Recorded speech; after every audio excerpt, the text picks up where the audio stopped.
प्रभु पढ़ यह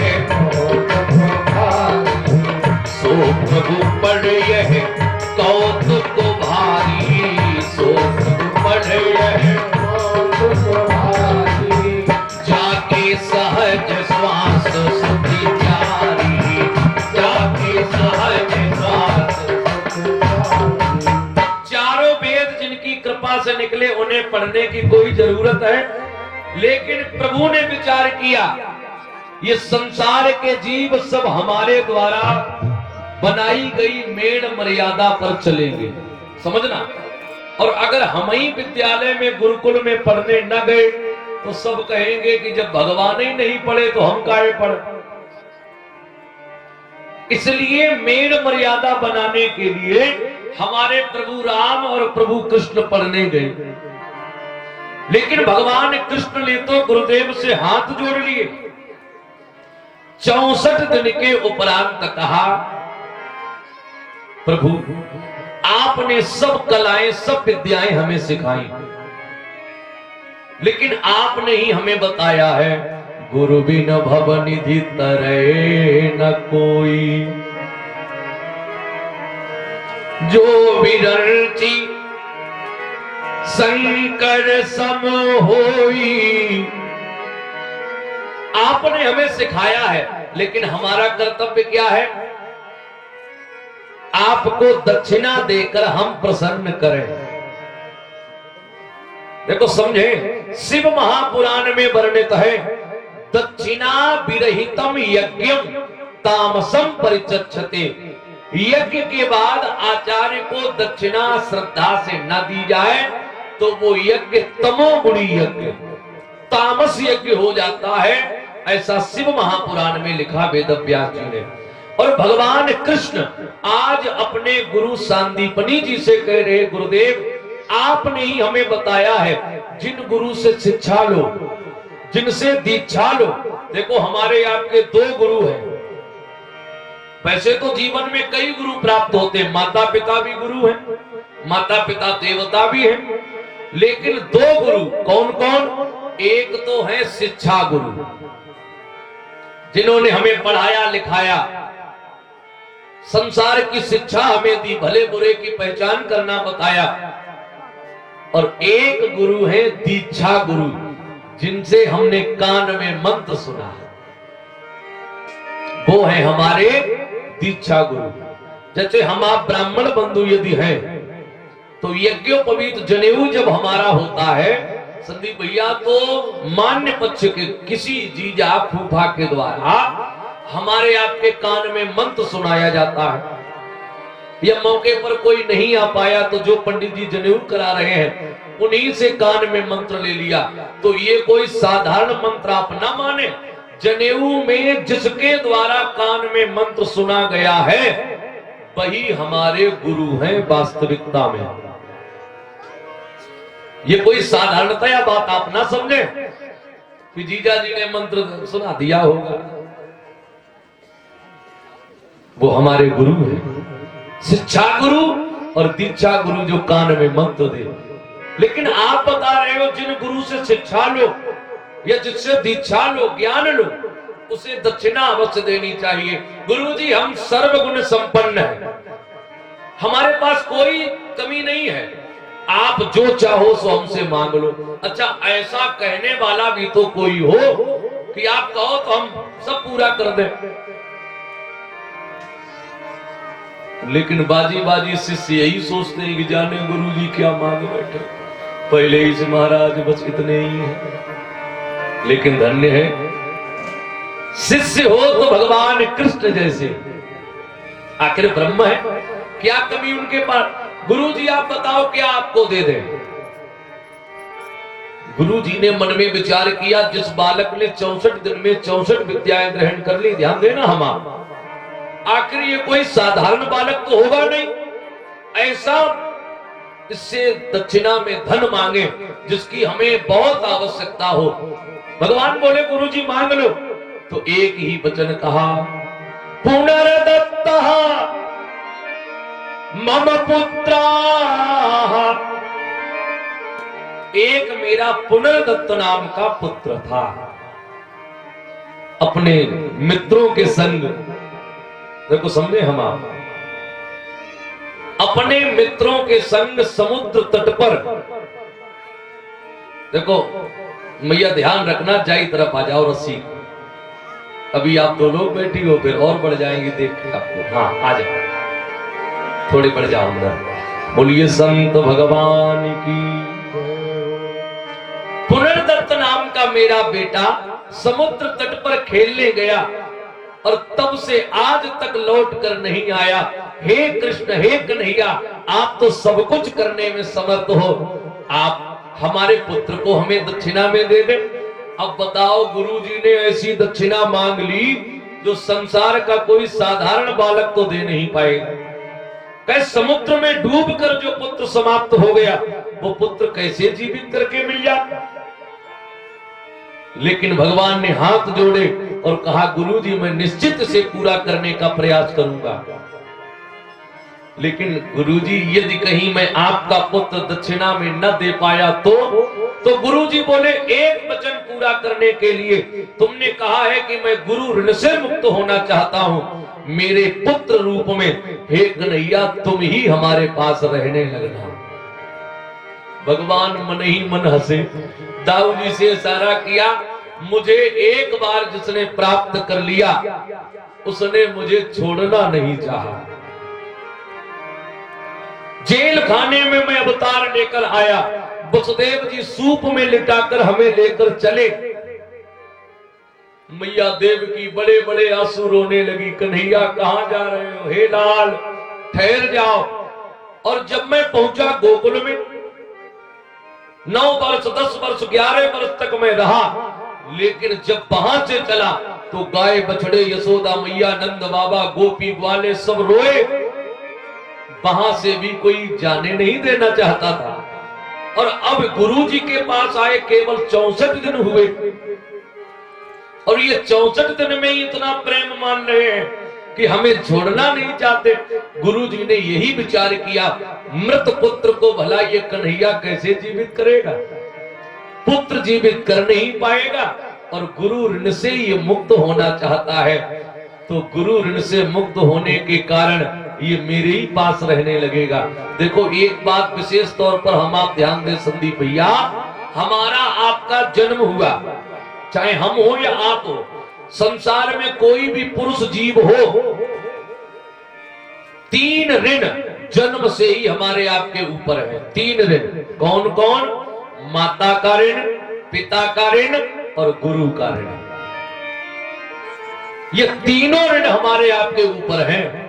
और तीनों ऋणों का वर्णन श्री गोस्वामी तुलसीदास जी महाराज ने रामचरितमानस में, जिस समय लक्ष्मण जी ने परशुराम जी से कह दिया, ज्यादा बड़ी बातें हमसे न करो, हम सब आपके विषय में जानते हैं। यहाँ तो आप कह रहे सो बिलगाय बिहाय समाजा, न तो मारे जय हैं सब राजा, लेकिन क्या आपको मालूम है आपके विषय में हम सब जानते हैं, क्या जानते हो हमारे विषय में?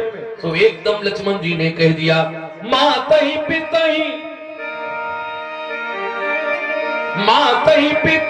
उरिन भयनी के, मातहि पितहि उरिन भयनी के, उर्विन रहा सोच बल जी के, उर्विन रहा सोच बल जी के, मातहि पितहि उरिन भयनी के, मातहि पितहि उरिन भयनी। माता का ऋण, पिता का ऋण और गुरु का ऋण, 3 ऋण जीव पर होते हैं। तो एक ही चौपाई में तीनों ऋणों का वर्णन। लक्ष्मण जी बोले, हे परशुराम जी, माता पिता के ऋण से भले ही आप पूर्ण हो गए हो, लेकिन गुरु के ऋण से अभी तक पूर्ण नहीं हो पाए। आपके गुरु भगवान शंकर, क्या उनके ऋण से आप पूर्ण हो पाए? परशुराम जी बोले, वो तो नहीं हो पाए। तो हमारे आपके ऊपर भी 3 ऋण हैं। कृष्ण भगवान ने मन में विचार किया, गुरु ऋण से मुक्त आज होने का समय है। गुरुदेव के चरणों में प्रणाम किया और सीधे चल पड़े समुद्र तट की तरफ। मेरी लगी गुरु संग प्रीत, ये दुनिया क्या जाने। मेरी लगी गुरु संग प्रीत, ओ मेरी लगी गुरु संग प्रीत, ये दुनिया क्या जाने। मेरी लगी गुरु संग प्रीत, क्या जाने। क्या जाने कोई क्या जाने, क्या जाने कोई क्या जाने। क्या जाने कोई क्या जाने, क्या जाने कोई क्या जाने। मुझे मिल गया मन का मीत, ये दुनिया क्या जाने। मुझे मिल गया मन का मीत, ये दुनिया क्या जाने। क्या जाने कोई क्या जाने, क्या जाने कोई क्या जाने। क्या जाने कोई क्या जाने, क्या जाने कोई क्या जाने। मेरी लगी गुरु संग प्रीत, ये दुनिया क्या जाने। मेरी लगी गुरु संग प्रीत, ये दुनिया क्या जाने। ये गुरु बिना है जीवन सूना, गुरु बिना है जीवन सूना। बिनु पानी के मोती सूना, बिनु पानी के मोती सूना। सूना सब संगीत, ये दुनिया क्या जाने। सूना सब संगीत, ये दुनिया क्या जाने। हे गुरुमुख हो जा ओ अभिमानी, गुरुमुख हो जा ओ अभिमानी। गुरुमुख हो जा ओ अभिमानी, गुरुमुख हो जा ओ अभिमानी। ये जो बच्चे पंडाल में बैठे, मोबाइल बंद करो सब, या तो बाहर चले जाओ पंडाल कथा में। ये सब गुरुमुख हो जा ओ अभिमानी, गुरुमुख हो जा ओ अभिमानी। मन मुख से तेरी होगी हानि, मन मुख से तेरी होगी हानि। गुरु महिमा के की दुनिया क्या जाने। गुरु महिमा के की दुनिया क्या जाने। क्या जाने कोई क्या जाने, क्या जाने कोई क्या जाने। क्या जाने कोई क्या जाने, क्या जाने कोई क्या जाने। मेरी लगी गुरु संग प्रीत, ये दुनिया क्या जाने। मेरी लगी गुरु संग प्रीत, ये दुनिया क्या जाने। मुझे मिल गया मन का मीत, ये दुनिया क्या जाने। ये दुनिया क्या। गुरु ब्रह्मा गुरु विष्णु गुरुर्देवो महेश्वरः, गुरुर् साक्षात् परब्रह्म, तस्मै श्री गुरुवे नमः। समुद्र तट पर गुरु का पुत्र खोया है, तो सीधे भगवान कृष्ण बलराम भैया को लेकर समुद्र के किनारे पहुंचे। जो समुद्र से कहा गुरु का पुत्र कहां है। नैवासरमहं सर्वे गुरुपुत्रं प्रदक्षिणाम।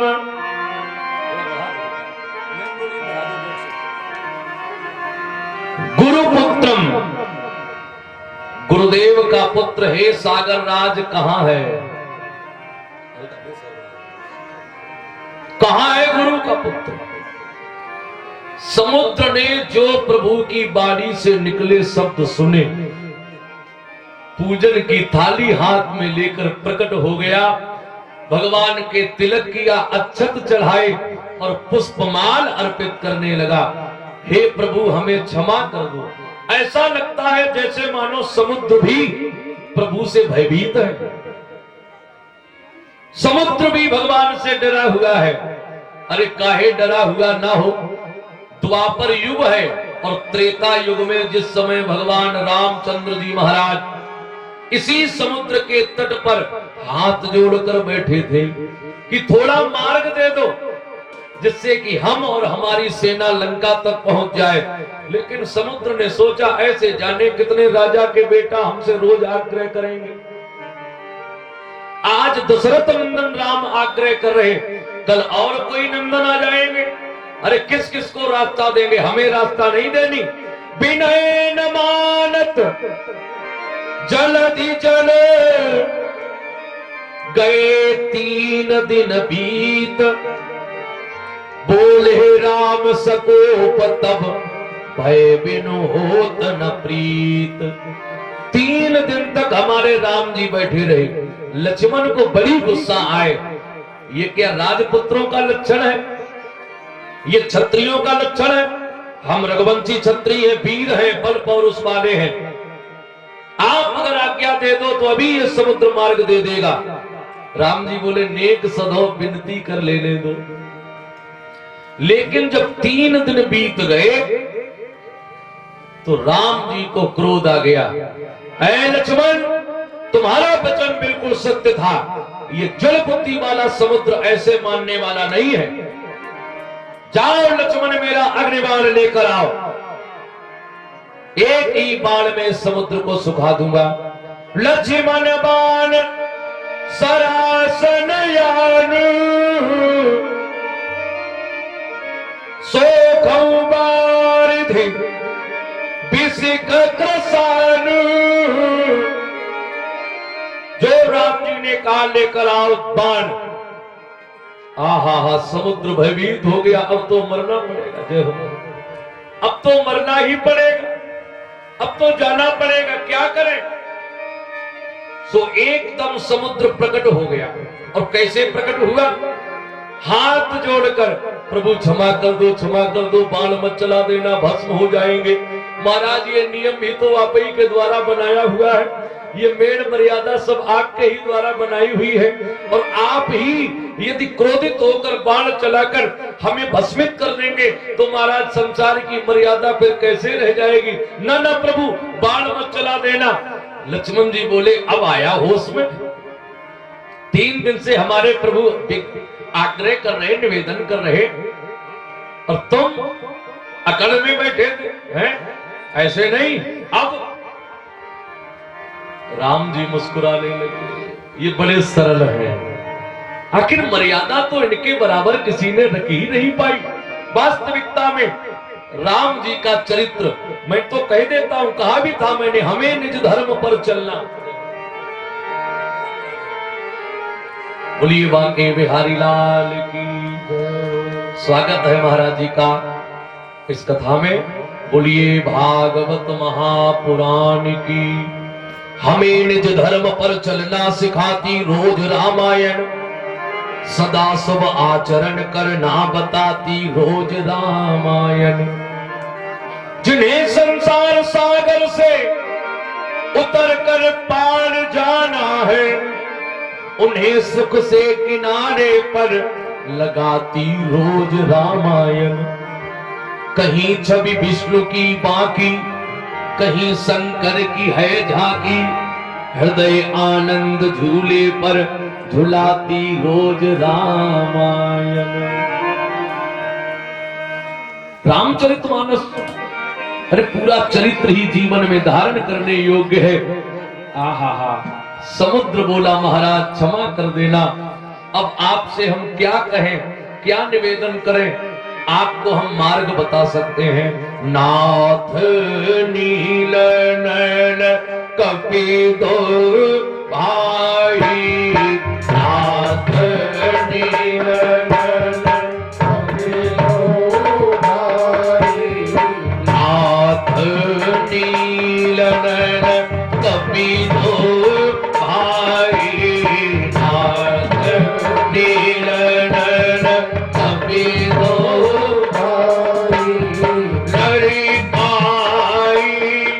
ऋषि आशीष पाए,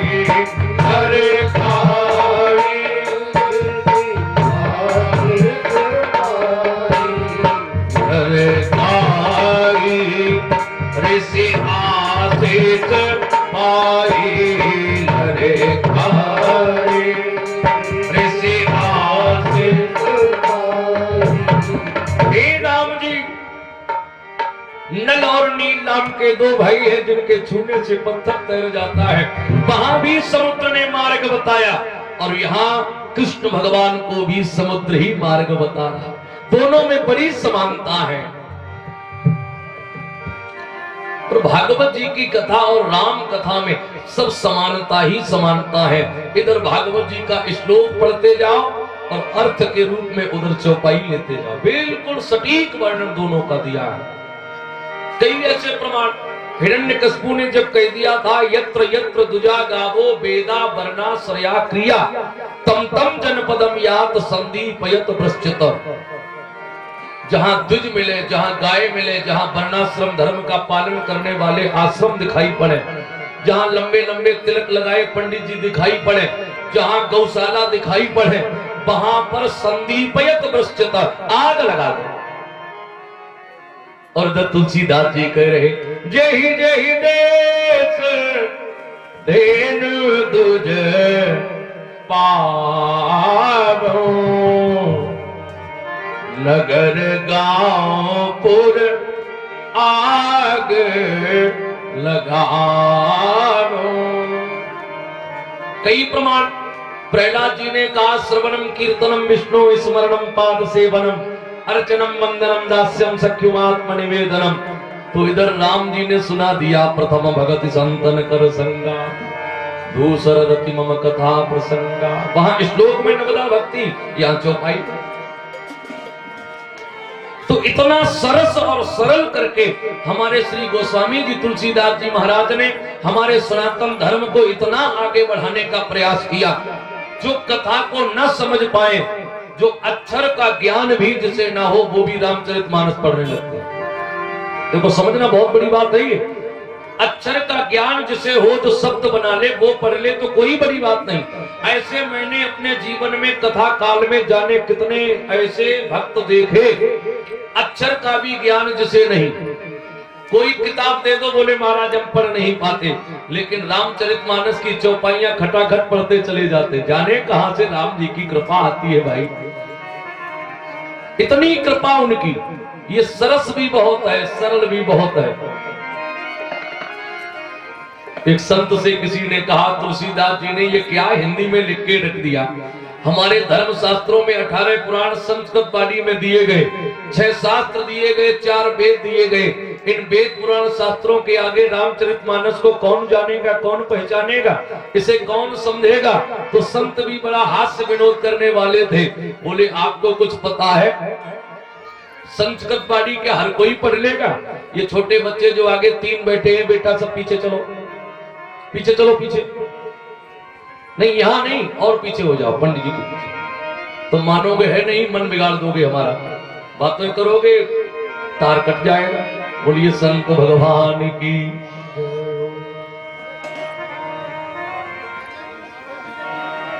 पंडित जी आप थोड़े आगे बढ़े, आप ये जगह घेर लो। ये मानते हैं नहीं, ये बैठ जाते हैं आगे। हाँ, आप लोग थोड़े एक एक हाथ आगे आ जाए। बोलिए संत भगवान की जय जय श्री राम। तो हास्य विनोद करने, हाँ अब ठीक है, हास्य विनोद करने वाले संत थे। अरे बोले संस्कृत को क्या मालूम है तुम्हें? संस्कृत भाषा नारियल तोड़ तुम्हें कठिनाई। बताओ कितनी बड़ी उपमा दी। संस्कृत भाषा है नारियल के समान। अच्छा तोड़ने में कितनी कठिनाई होती है। हथौड़ा लाए, ईंट लाए, दीवार पर दे मारा, फिर भी न फूटा। संस्कृत भाषा नारियल जो तोड़ तुम्हें कठिनाई। और रामचरितमानस के रूप में गरी फोर तुलसी धरी जो चाहे सो खाए। तुलसीदास जी ने तो सनातन धर्म को आगे बढ़ाने के लिए गरी फोड़ के रख दी, जो चाहे सो खा ले। मालूम कितनी सरल है। 12 घड़ी पड़ी गई, कठिन कितनी है, सरल कितनी है। दोनों बातें समझो। 12 घड़ी पड़ी गए, पुरानी भाषा 12 घड़ी। अक्षर पढ़ना सीख जाए, शब्द मिलाना सीख जाए। बड़े बूढ़े कहते महाराज हमारा नाती भी रामायण पढ़ लेता है। कितनी सरल। अखंड रामायण में देखा हमने, आपने छोटे छोटे बच्चे बोले रामायण पढ़ रहे हैं, कितनी सरल। 12 खड़ी पढ़ी गए तो रामायण में कढ़ी गए, लेकिन चारों वेद पढ़ी गए रामायण में अढ़ी गए। चारों वेद पढ़ने के बाद भी ये इतनी कठिन है, एक एक चौपाई के महाराज 4 अर्थ तो हमें पता है, तो दूसरे बोले 5वां हमसे सुन लो, तीसरे बोले 6ठा हम बता देंगे। कोई ये नहीं कह सकता कि बस यही अर्थ पूरा है। संस्कृत वाणी श्लोक में भले ही कोई कहते व्याकरण सिद्धांत से बस इतना ही काफी है, लेकिन रामचरितमानस में एक चौपाई के कई भाव हो जाए, कई कथाएं निकल जाए, और कथा का तो पार ही नहीं। हमारे जो नाना थे श्री राम शुक्ला जी, शिव सिंहपुर नगरिया भावलपुर की पुलिया खड़नी के पास के रहने वाले, वो हमारे सगे नाना जी थे। वो कहा करते थे, मेरा बचपन था उस समय, बोले लल्ला कथा और मठा को का बढ़े वो। बड़ी अच्छी बात, लेकिन प्रमाण दे आपको। ज्यों केले के पात पात में पात पात में पात, केले में पत्ता कभी खत्म होता, एक हटाया दूसरा निकला, दूसरा हटाया तीसरा निकला। ज्यों केले के पात पात में पात पात में पात, त्यों ज्ञानिन की बात बात में बात बात में बात। अच्छा, बातें का तो खेल है। और संदीप भैया हम लोग करते भी क्या है, बात नहीं की तो दक्षिणा ले, 4-6 घंटा बातें करी, बोले लाओ दक्षिणा। तो ये जो आनंद जीवन का है, मेरा ये स्वभाव रहता है, ये उद्देश्य रहता है। कथा को मैं कहानी समझकर कभी नहीं सुनाता, केवल एक स्वभाव परिवर्तन हमारे समाज का होना चाहिए। श्री राम शर्मा आचार्य जी कहा करते थे, हम सुधरेंगे युग सुधरेगा, हम बदलेंगे युग बदलेगा। और हम अपने को ही ना बदल पाए तो दूसरे को क्या बदलेंगे। लेकिन हम आप दूसरे को बदलना चाहते हो, खुद नहीं बदलना चाहते। मैंने एक दिन कहा भी था, दूसरे की कमियां दिखाई पड़ती हैं, अपने गुण दिखाई पड़ते हैं। संत श्री एकरसानंद जी महाराज कहा करते थे, मैनपुरी में जो उनका आश्रम बना हुआ है, सत्संग भवन में 2 वचन लिखे हुए हैं। बचपन में जब वहां में पढ़ा तो वो 2 वचन आज भी याद हैं। गोल घेरे में 2 गोल घेरे हैं, और दोनों गोल घेरे में वचन लिखे हुए हैं। क्या? अपगुण अपने देखो, और दूसरे में लिखा गुण दूसरों के देखो। लेकिन हमारे अंदर तो सब गुण ही गुण है, सब गुण। और कोई पड़ोसी की चर्चा करते, बोले महाराज अब पूछो मत। हम आप अपने दुख से कतई दुखी नहीं, बिल्कुल नहीं। पड़ोसी के सुख से बहुत दुखी। जिस दिन पड़ोसी के घर पे नई